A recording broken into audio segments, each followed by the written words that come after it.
Ja, men jeg ble far, så. Hvis du lurer på hvorfor jeg hadde defen på 1%, så var det basically bare fordi at jeg var redd for at du skulle jumpscare meg i stand når du var borte. Så derfor så bare tok jeg på defen på 1%, sånn at du ikke kunne gjøre det. Jeg var borte, jeg var ikke borte. Jo, du gikk jo og skulle gjøre noe greier. Det var litt rett etter du greide Snowfall, tror jeg. Så jeg måtte da bare defen jeg på 1%, sånn at du ikke kunne jumpscare meg midrun.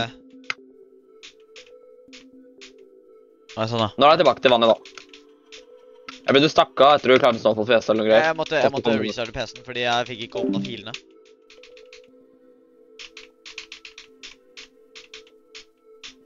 Please.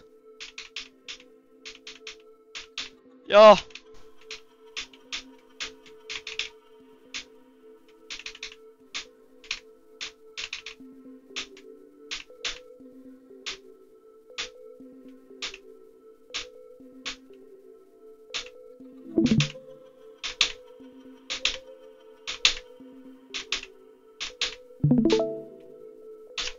Oh!